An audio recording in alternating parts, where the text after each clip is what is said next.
Hi students, today I have taken a math related to profit and loss। तो आज हम इस math को करने वाले हैं। ये क्वेश्चन ज़्यादा टफ तो नहीं है, लेकिन थोड़ा सा घुमाया हुआ है, तो इसको अगर हम पढ़ के समझ लेते हैं तो इजीली हम इसको सॉल्व कर पाएंगे। तो चलो सबसे पहले इसको शुरू करते हैं। By selling a towel for ₹126.90 A Draper losses 6%। मतलब कि एक टॉवेल को ₹126.90 में बेचने से एक ड्रैपर यानी कि विक्रेता को 6% का लॉस होता है। For how much should he sell the towel to gain 4%। तो वो टॉवेल को कितने रुपये में बेचे कि उसको 4% का गेन यानी कि मुनाफा हो, फ़ायदा हो। तो यहाँ सबसे पहले क्या क्या गिवन है वो देख लेते हैं। जैसे यहाँ सबसे पहले फर्स्ट पार्ट को देखते हैं, तो इसमें by selling a towel for ₹, यानी कि सबसे फर्स्ट पार्ट में क्या है कि selling price of towel given है ₹126.90 और वहाँ इसको लॉस हो जाता है 6% का। तो ये एक तो सेलिंग प्राइस गिवन है, फिर लॉस परसेंट गिवन है, फिर बोलता है कि how much should he sell the towel. तो हमें सेकंड फेज में एक सेलिंग प्राइस निकालना पड़ेगा जब गेन 4% दिया हो। तो सेलिंग प्राइस निकालना है सेकंड फेज में, जो जब गेन 4% का दिया हुआ है। तो सेलिंग प्राइस फाइंड आउट करने के लिए हमको तो पहले कॉस्ट प्राइस चाहिए होगा। तो देन पहले फेज में यानी कि पहले स्टेप में हम पहले कॉस्ट प्राइस निकालते हैं। कॉस्ट प्राइस यानी कि सीपी। जब आपको सेलिंग प्राइस गिवन है और लॉस परसेंट गिवन है, तो हम कॉस्ट प्राइस कैसे निकालेंगे, उसका एक फॉर्मूला होता है 100/100 माइनस। अगर लॉस है तो लॉस परसेंट है तो माइनस, और अगर प्रॉफिट परसेंट होगा तो यहाँ plus, equal to minus loss percent into selling price. 100/100 minus 6 into selling price 12690।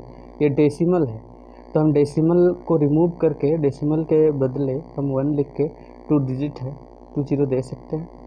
ये 100 कैंसिल आउट हो जाएगा, यहाँ बचा 1। तो 1 को 12,690 के साथ अगर हम मल्टीप्लाई करते हैं तो यही वैल्यू आएगा। अब ये आता है 94। आप इसको डिवाइड करो, 2 4 जा 8, 2 7 जा 14, 2 6 जा 12, 2 3 जा 6, 2 ये 9 है तो 2 4 जा 8, 2 5 जा 10। अगेन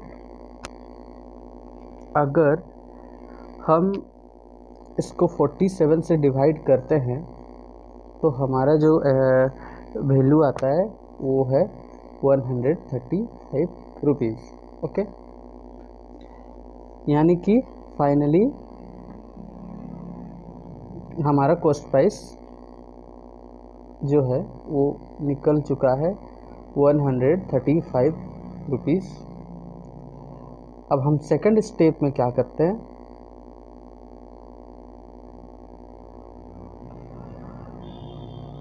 उस सेलिंग प्राइस को नहीं लेंगे, कॉस्ट प्राइस को लेंगे 135 रुपीज़ एंड गेन दिया हुआ है। गेन मतलब कि प्रॉफिट, कहीं कहीं प्रॉफिट भी लिखा होता है और कहीं कहीं पे गेन भी लिखा होता है, तो इससे कंफ्यूज नहीं होना है। गेन परसेंट दिया हुआ है 4 एंड कॉस्ट प्राइस है 135। तो अब हम सेलिंग प्राइस निकाल सकते हैं। सेलिंग प्राइस में क्या हो जाएगा 100 प्लस, अगर यहाँ लॉस होता ना तो हम माइनस करते, गेन परसेंट बाय 100 इंटू ये जो कॉस्ट प्राइस था 135। अब यहाँ सबसे इम्पोर्टेंट है, आपके पास अगर आपको कॉस्ट प्राइस निकालना है तो आपको ये फॉर्मूला फॉलो करना पड़ेगा। और अगर आपको सेलिंग प्राइस निकालना है तो ये फॉर्मूला फॉलो करना पड़ेगा। अगर गेन है तो प्लस, लॉस है तो फिर माइनस।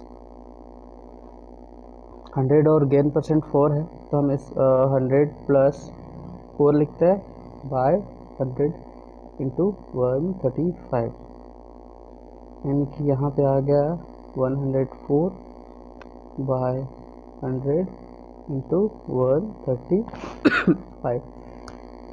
अब जो है ये कट सकता है और 2 5 जा 10, 0, 2 5 जा 10, 2 2 जा 4, ये 2 2 जा 4, 2 5 जा 10, 2 2 जा 4, 2 1 जा 2, 5 5 जा 25, 5 2 जा 10, 5 7 जा 35। अब ये 21 इंटू 27 बाय 5। अब 21 इंटू 27 जो है, सॉरी ये जो है ना वो 2 6 जा 12 होगा, ठीक है। यानी कि 2 5 जा 10, 2 0 जा 0, 2 5 जा 10, 2 2 जा 4, ओके। फिर अब 2 2 जा 4, 2 5 जा 10, फिर है 2 2 जा 4, 1 आया कैरी तो 1 और 2 12 होगा ना, तो 2 6 जा 12, सॉरी मैंने यहाँ 21 लिखा था, यहाँ 26 हो जाएगा। अब हम 26 और 27 को मल्टीप्लाई करते हैं।